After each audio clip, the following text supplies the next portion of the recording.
ಆರ್ಥಿಕವಾಗಿ ಬಹಳ ಹಿಂದುಳಿದ್ದಾರೆ. ಕೆಲವು ಹಳ್ಳಿಗಳಲ್ಲಿ ಇನ್ನ ಮನೆಗಳೇ ಇಲ್ಲ ಕೆಲವರಿಗೆ. ಆದ್ದರಿಂದ ಯಾರೂ ಅನಿತಾ ಭಾವಿಸಬಾರ್ದು ಅಂತ ಹೇಳ್ಬಿಟ್ಟು ನಾನು ಕೇಳ್ಕೊಳ್ತಾ ಇದ್ದೀನಿ. ಇದೇ ರೀತಿ ನಾವು ಎಲ್ಲ ಹಳ್ಳಿಗಳಿಗೂ ನಾವು ಕಳಿಸಿದ್ರಿ, ಎಲ್ಲ ಪಾಂಪ್ಲೆಂಟ್ಗಳು ತಿಳಿಸಿದ್ದೀರಿ. ಆದರೂ ನಮ್ಮ ಜನ ಒಂದಾಗಿ ನಾವು ಹೋಗೋಣ, ನಾವು ಮಾಡೋಣ ಅಂದ್ರೇ ನಾವು ಮುಂದಕ್ಕೆ ಮಾಡೋಕ್ಕಾಗೋದು. ಇಲ್ಲಾಂದರೆ ನಮ್ಗೆ ತುಂಬ ತೊಂದರೆ ಆಗುತ್ತೆ. ನೋಡಿ, ಡ್ರೈನೇಜ್ ಆಗಬೇಕು ಅಂದರೆ ನೀವೆಲ್ಲ ಕರೆಕ್ಟಾಗಿದ್ದಿದ್ರೆ ನಾವು ಇಷ್ಟೊತ್ತಿಗೆ ಯಾವತ್ತೋ MLA ಕಡೆಯವರಿಂದ ನಾವು ಡ್ರೈನೇಜ್ ಮಾಡಿಸ್ಬಿಡ್ತಾಯಿದ್ರಿ. ಅವ್ರು ಇವತ್ತು ನಾಳೆ ಅಂತ ಇದ್ದಾರೆ. ನೀವೆಲ್ಲ ಒಂದಾಗಿ ಬಂದರೆ ನಾವೊಂದು 30-40 ಜನ ಅಲ್ಲಿ ನಾವು ಹೋದರೆ ಆವಾಗ ನಮಗೊಂದು ಅಧಿಕಾರ ಇರ್ತದೆ. ನಾವು 2-3 ನಾವು ಸಾಹೇಬ್ರ ಹತ್ರ ಹೋಗಿ ನಾವು ಏನು ಮಾತಾಡೋಕ್ಕಾಗತ್ತೆ? ಯೋಚನೆ ಮಾಡಿ. ನಾವು ನಿಮಗೋಸ್ಕರ ಇರೋದು, ನಮಗೋಸ್ಕರ ನೀವೇನಿರಲ್ಲ, ನಿಮಗೋಸ್ಕರ ನಾವು ಇರೋದು. ನಿಮಗೋಸ್ಕರ ನಾವು ಏನಾರ ಒಂದು ಮಾಡಿಬಿಟ್ಟು ಇಲ್ಲಿ ಹೋದ್ರೇ ನಮಗೆ ದೇವರು ಒಳ್ಳೆ ದಾರಿ ಕೊಡೋದು. ಇಲ್ಲಾಂದರೆ ನಾವು ಏನು ಮಾಡಿಲ್ಲ. ಇಷ್ಟು ದಿವಸ ನಾವು ಬದುಕಿ 68 ವರ್ಷ. ನನಗೆ ಇದುವರೆಗೂ ನಾವು ಮಡಿವಾಳ ಸಂಘಕ್ಕೆ 8 ಗುಂಟೆ ಜಾಗ ತೆಗೆದುಕೊಳ್ಳೋಕ್ಕಾಗಿಲ್ಲ. ಈ ಡ್ರೈನೇಜ್ ಒಂದು ರೆಡಿ ಮಾಡ್ಕೊಳ್ಳೋಕ್ಕಾಗಲ್ಲ.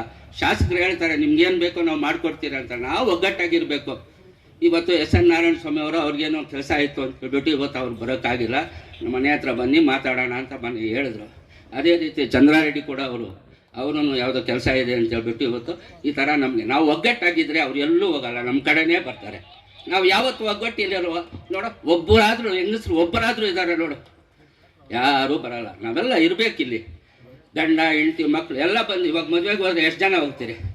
ಎಲ್ಲ ಮನೆಯಲ್ಲಿ ಕರ್ಕೊಂಡು ಹೋಗ್ತೀರಿ. ಹಂಗೆ ನಮ್ಮದು ಕಾರ್ಯಕ್ರಮ, ನಮ್ಮ ಮಡಿವಾಳ ಮಾಚ ಜಯಂತಿ ಅಂತ ಹೇಳಿದ್ರೆ ನೀವು ಬರಬೇಕು ಇಲ್ಲಿಗೆ.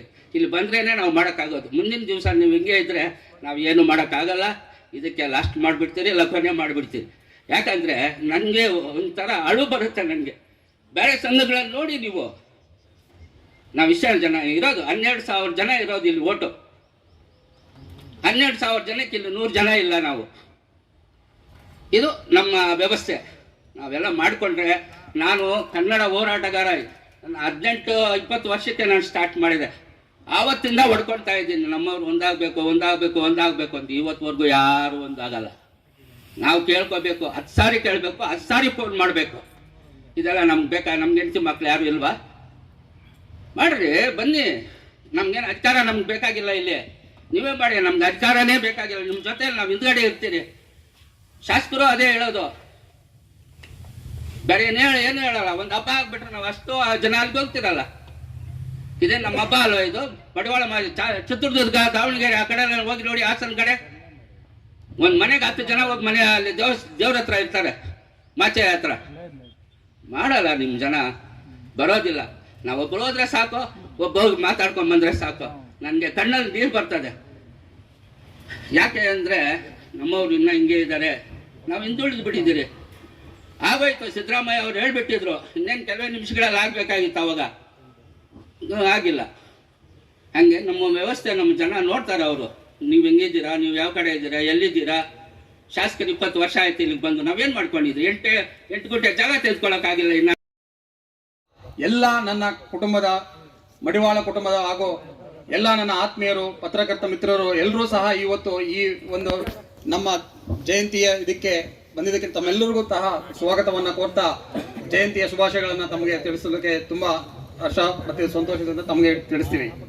ಮಹಾನ್ ವ್ಯಕ್ತಿ ಇವತ್ತು ಈ ಒಂದು ಜಯಂತಿಯನ್ನು ನಾವು 500-600 ವರ್ಷಗಳ ಹಿಂದ್ಗಡೆ ಒಂದು ಸಮಾಜ ಸುಧಾರಕರು, ಒಬ್ಬ ಸಮಾಜದಲ್ಲಿ ಸಾಮಾನ್ಯ ಕುಟುಂಬದಲ್ಲಿ ಹುಟ್ಟಿ, ಒಂದು ಸಾಮಾನ್ಯ ಗ್ರಾಮದಲ್ಲಿ ಹುಟ್ಟಿ, ಬಸವಣ್ಣನವರಂತಹ ಮಹಾನ್ ವ್ಯಕ್ತಿಗಳವರೆಗೂ ಅವರು ತಲುಪಿದ ಕೃಷಿ ಮಾಡಿ, ತಮ್ಮದೇ ಆದಂತಹ ಒಂದು ಹೋರಾಟ ಮಾಡಿ, ಸಮಾಜದಲ್ಲಿ ಹೋಗಲಾಡಿಸಿ ಅದನ್ನೆಲ್ಲವೂ ಸಹ ಬದಿಗೊತ್ತಿ ಸಮಾಜಕ್ಕೆ ಒಂದು ಉತ್ತಮವಾದಂತಹ ಜೀವನವನ್ನ ಸಮಾಜದಲ್ಲಿ ಯಾವ ತರ ನಡೆಸಬೇಕು ಅಂತ ಹೇಳ್ಕೊಟ್ಟಂತ ಒಬ್ಬ ಮಹಾನ್ ವ್ಯಕ್ತಿಗೆ ತುಂಬಾ ಇದು ಖುಷಿ ಮತ್ತೆ ತುಂಬಾ ಸಂತೋಷದ ಸಂಭ್ರಮ ಅಂತ ನಾನು ಹೇಳಕ್ಕೆ ಇಚ್ಛೆ ಪಡ್ತೀನಿ. ಈ ಒಂದು ಬಂಗಾರಪೇಟೆ ತಾಲೂಕು ಮಡಿವಾಳ ಜನಾಂಗದಲ್ಲಿ ತುಂಬಾ ಜನ ನಾವಿದ್ದೀವಿ. ಬಟ್ ಸಮಾಜದ ಸುಧಾರಣೆಗೆ ಅಂತ ಕೈ ಕಟ್ಟಿ ಅದಕ್ಕೆಲ್ಲ ಸಹಕಾರ ಕೊಟ್ಟಂತ ತುಂಬಾ ಕಡಿಮೆ ಅಂತ ನಾನು ಹೇಳಕ್ಕೆ ಸಂದರ್ಭದಲ್ಲಿ ಇದು ಮಾಡ್ತೀನಿ. ಇಲ್ಲಿ ವೇದಿಕೆಯಲ್ಲಿ ಇರ್ತಕ್ಕಂಥ ನಮ್ಮೆಲ್ಲ ಹಿರಿಯರು ತುಂಬಾ ವರ್ಷಗಳಿಂದ ಅವರದೇ ಆದಂತಹ ಒಂದು ಸಾಧನೆಗಳನ್ನು ಮಾಡಿಕೊಂಡು ಒಂದು ಸಮಾಜದಲ್ಲಿ ಸುಧಾರಣೆ ತರಬೇಕು. ನಾವು ಯಾವುದೇ ಜಾತಿ ಅಥವಾ ಯಾವುದೇ ಇದಕ್ಕಿಂತ ನಾವು ಕೀಳಲ್ಲ, ನಾವು ಸಮಾನರು, ನಾವು ಸಮಾನತೆ ಬೇಕಂತ ಹೇಳು ಅದೇ ತಮ್ಮದೇ ಆದಂತಹ ಒಂದು ಹೋರಾಟಕ್ಕೆ ಇದು ಬಂದಂತ ವ್ಯಕ್ತಿಗಳು ಇವರೆಲ್ಲ ನಮ್ಮ ಹಿರಿಯರಿದ್ದಾರೆ.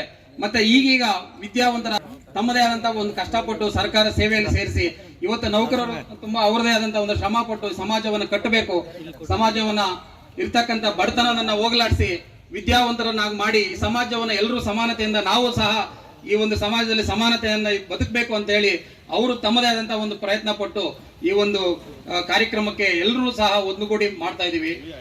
ಈ ಒಂದು ಸರ್ಕಾರಗಳು ಸಹ ಈ ಹಲವಾರು ವರ್ಷಗಳಿಂದ ಈ ನಮ್ಮ ದೇಶದಲ್ಲಿ 28 ರಾಜ್ಯಗಳಲ್ಲಿ ಈ ಒಂದು ಬಡ ಕುಟುಂಬಗಳನ್ನ, ಯಾಕಂದ್ರೆ ತಮ್ಗೆಲ್ರಿಗೂ ಗೊತ್ತಿರ್ಬೋದು, ಹಲವಾರು ಕುಟುಂಬಗಳನ್ನ ST ಗೆ ಸೇರಿಸಿದ್ರು. ಯಾಕಂದ್ರೆ ಅವರೆಲ್ಲ ತುಂಬಾ ಶೋಷಣೆಗೆ ಒಳಗಾಗಿದ್ರು, ಮತ್ತೆ ಅವ್ರ ಕಷ್ಟದಲ್ಲಿ ಬಂದ್ರು, ಅಥವಾ ಅವ್ರಿಗೆ ಸಮಾಜದಿಂದ ಯಾವುದೇ ಸಹಕಾರ ಸಿಕ್ಕಿಲ್ಲ ಅಂತೇಳಿ ಅವ್ರಿಗೆಲ್ಲ ಸರ್ಕಾರ ತನ್ನದೇ ಆದಂತ ಒಂದು ತೆರಿಗೆಯಲ್ಲಿ ಅವ್ರಿಗೆಲ್ಲ ವಿದ್ಯಾಭ್ಯಾಸಕ್ಕಾಗ್ಲಿ, ಉದ್ಯೋಗಕ್ಕಾಗ್ಲಿ, ಮನೆಗಳಾಗ್ಲಿ, ವ್ಯವಸಾಯಕ್ಕೆ, ಹಲವಾರು ರೀತಿ ಅವ್ರಿಗೆಲ್ಲ ಸಹಕಾರ ಕೊಟ್ಟು.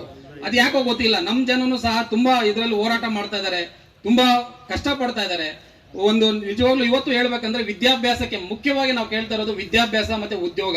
ಪರವಾಗಿಲ್ಲ, ನಮ್ಗೆ ರಾಜಕೀಯದಲ್ಲಿ ಇದೆಲ್ಲ ಸಂತೋಷ, ನಾವೇನು ಮಾಡಕ್ಕಾಗಲ್ಲ. ಯಾಕಂದ್ರೆ ಅಟ್ಲೀಸ್ಟ್ ಕನಿಷ್ಠ ಪಕ್ಷ ನಮಗೊಂದು ವಿದ್ಯಾಭ್ಯಾಸ ಮತ್ತೆ ಉದ್ಯೋಗದಲ್ಲಿ ನಮ್ಮ ಮಕ್ಕಳ ಮೇಲೆ ಬಂದ್ರೆ ಸಮಾಜದಲ್ಲಿ ನಾವು ಸಹ ಸಮಾನತೆ ಒಂದು ನಮ್ಮ ಕುಟುಂಬಗಳು ಬದುಕಕ್ಕೆ ಆಗುತ್ತೆ ಅಂತ ಹೇಳಿ ಹಲವಾರು ಬಾರಿ ರಾಜಕಾರಣಿಗಳ ಹತ್ರ, ಇವಾಗಿರ್ತಕ್ಕಂಥ ಎಲ್ಲಾ ರಾಜಕೀಯ ಮುಖಂಡರುಗಳ ಹತ್ರ ಸಹ ಮನವಿ ಮಾಡಿದ್ದೀವಿ. ರಾಜ್ಯಾದ್ಯಂತನೂ ಹೋರಾಟ ಮಾಡ್ತಾ ಇದ್ದೀವಿ.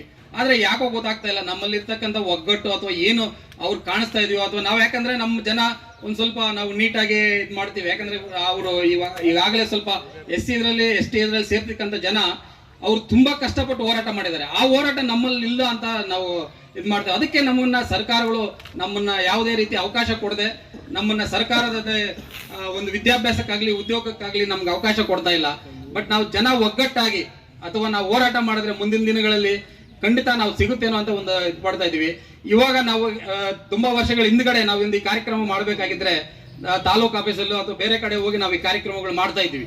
ನಮ್ಮ ಹಿರಿಯರು ಅವ್ರ ಕಷ್ಟ ಅಟ್ಲೀಸ್ಟ್ ಅದು ಯಾರು ಇದ್ರಲ್ಲಿ ಹೋಗಿ ಅದು ಅವ್ರ ದುಡ್ಡೆಲ್ಲ ಕಲೆಕ್ಟ್ ಮಾಡಿ, ಯಾಕಂದ್ರೆ ತುಂಬಾ ಜನ ಇಲ್ಲಿ ಮುಖಂಡರಿದ್ದಾರೆ, ಇವರೆಲ್ಲ ಕಷ್ಟಪಟ್ಟು ಈ ಒಂದು ಜಾಗಕ್ಕೆ ಅವ್ರದೇ ಆದಂತ ಶ್ರಮ ಪಟ್ಟು ಇದು ಮಾಡಿದ್ರು. ಇವತ್ತು ನಮಗೊಂದು ಅವಕಾಶ ಸಿಕ್ಕಿದೆ, ನಾವು ಅದನ್ನ ಇನ್ನಚೂರು ಒಂದ್ ಸ್ವಲ್ಪ ಬೆಳೆಸೋಕೆ ಮತ್ತೆ ಮುಂದಿನ ಪೀಳಿಗೆಗೆ ಇದನ್ನೊಂದು ಉಳಿಸ್ಕೊಡೋಕೆ ನಮ್ಮೆಲ್ಲರೂ ಸಹ ಸರಳ ಕಾರ್ಯಕ್ರಮಕ್ಕೆ ಅಲ್ಲಿ ತಾಲೂಕು ಆಫೀಸಿಗೆ ಬರ್ತಾರೆ. ಅದರಿಂದ ತಮ್ಮ ಎಲ್ಲ ಸಮುದಾಯದ ಮುಖಂಡರು ಮತ್ತು ಸದಸ್ಯರು ಎಲ್ಲ ಅಲ್ಲಿ ಆಗಮಿಸಿ ಅದೊಂದು ಕಾರ್ಯಕ್ರಮವನ್ನು ಈ ಒಂದು ಕಾರ್ಯಕ್ರಮಕ್ಕೆ ಮಾನ್ಯ ಶಾಸಕರು ಸಹ ಆಗಮಿಸಬೇಕಿತ್ತು. ಅವರು ಸಹ ಅನಿವಾರ್ಯ ಕಾರಣಗಳಿಂದ ಬರಲು ಆಗಿಲ್ಲ ಅಂತ ತಿಳಿಸಿರ್ತಾರೆ ಅಂತ ನಮ್ಮ ನೌಕರ ಸಂಘ ಸದಸ್ಯರು ತಿಳಿಸಿದರು. ಈ ದಿನ ಸರಳವಾಗಿ ಆಚರಣೆ ಮಾಡೋದಕ್ಕೆ ತಮಗೆಲ್ಲರಿಗೂ ಶುಭಾಶಯ ಕೋರುತ್ತಾ, ಮಡಿವಾಳ ಮಾಚಿದೇವ ಇವರು ಕ್ರಿಸ್ತ ಶಕ 1120 ಮತ್ತೆ 1130 ನಡುವಿನ ಮಧ್ಯಭಾಗದಲ್ಲಿ ಬಿಜಾಪುರ ಜಿಲ್ಲೆಯ ಸಿಂದಗಿ ತಾಲೂಕಿನ ದೇವರ ಇಪ್ಪರಿಗೆ ಗ್ರಾಮದಲ್ಲಿ ಜನಿಸಿರುತ್ತಾರೆ. ಇವರ ತಂದೆ ಪೇರುಮತ್ತಪ್ಪಯ್ಯ, ಇವರ ತಾಯಿ ಸುಜ್ಞಾನಮ್ಮ, ಪರ್ವತಯ್ಯ, ಇವರ ತಾಯಿ ಸುಜ್ಞಾನವ್ವ. ಇವರ ಹೊಟ್ಟೆಯಲ್ಲಿ ಹುಟ್ಟಿ ಬಹಳ ವಚನ ಸಾಹಿತ್ಯದ ಮೂಲಕ ಜನರಿಗೆ ಮತ್ತು ಸಾಮಾಜಿಕ ಶೋಷಿತ ವರ್ಗದವರಿಗೆ ಒಂದು ತಮ್ಮ ವಚನ ಸಾಹಿತ್ಯದಿಂದ ಅಗ್ರಸ್ಥಾನವನ್ನು ಪಡೆದುಕೊಂಡಿರ್ತಾರೆ. ಇವರ ಗುರುಗಳು ಮಲ್ಲಿಕಾರ್ಜುನ ಸ್ವಾಮಿಗಳು. ವಚನ ಸಾಹಿತ್ಯದ ರಕ್ಷಣೆಗಾಗಿ, ಉಳಿವಿಗಾಗಿ ಮಾಚಿದೇವರು ತಮ್ಮ ಅನೇಕ ಕಷ್ಟ ಕಾರ್ಪಣ್ಯಗಳನ್ನು ತಳಿಸಿ ತಮ್ಮ ಸಮುದಾಯದವರಿಗೆ ಒಂದು ಅವಕಾಶವನ್ನು ನೀಡಿಕೊಡ್ತಾರೆ ಅಂತ ಹೇಳ್ತಾ ನನಗೆ ಒಂದೆರಡು ಮಾತಾಡ್ತಾರೆ.